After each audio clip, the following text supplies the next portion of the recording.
ആൾ Kerala tyres association Valappad union സമ്മേളനം വലപ്പാട് ഏങ്ങൂർ ക്ഷേത്രം ഹാളിൽ വെച്ച് നടന്നു. വലപ്പാട് ചന്തപ്പടിയിൽ നിന്നും പ്രകടനമായി വന്ന ഹാളിന് മുമ്പിൽ വെച്ച് പതാക ഉയർത്തി. ജില്ലാ സെക്രട്ടറി MK പ്രകാശൻ ഉദ്ഘാടനം ചെയ്തു.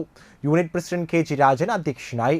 PV Valsan, area secretary Liji Nidhin, Semira, Ajitha James, Sunil Kumar, KV Sudhakaran, Leena, KS Mini എന്നിവർ സംസാരിച്ചു. പുതിയ ഭാരവാഹികളായി KG Rajan, president Sameera, secretary Ajitha, Jayasingh, treasurer എന്നിവരെ തെരഞ്ഞെടുത്തു.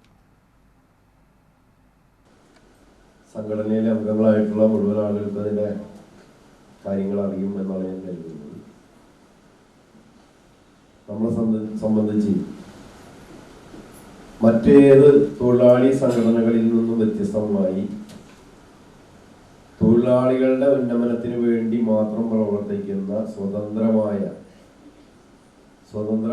എന്ന് പറഞ്ഞാൽ തികച്ചും ഒരു രാഷ്ട്രീയ പ്രസ്ഥാനത്തോടും ചായവില്ലാതെ, ഒരു പ്രസ്ഥാനത്തോടും പ്രത്യേകിച്ചും മമതയില്ലാതെ സ്വന്തം നട്ടിൽ ഉയർത്തിപ്പിടിച്ചു നിന്നുകൊണ്ട് 44 വർഷം പിന്നിട്ട് 44ാമത് സ്ഥാപകദിനം ആഘോഷിക്കാൻ പോകുന്ന ഒരു സാഹചര്യത്തിൽ കേരളത്തിൽ അല്ലെങ്കിൽ ഇന്ത്യ രാജ്യത്തിൽ ഇത്രയും പഴക്കം ചെന്നൊരു സംഘടന അതിൻ്റെ തുടക്കം മുതൽ ഇതുവരെ അനുവർത്തിച്ചു വന്നിട്ടുള്ള നയങ്ങളിൽ ഒരു വ്യതിചലനവും ഇല്ലാതെ മുന്നോട്ട് പോകാനായി എന്നുള്ളത് തന്നെയാണ് നമ്മുടെ തയ്യൽ തൊഴിലാളികളുടെ സംഘടനയുടെ ഏറ്റവും വലിയ പ്രത്യേകത.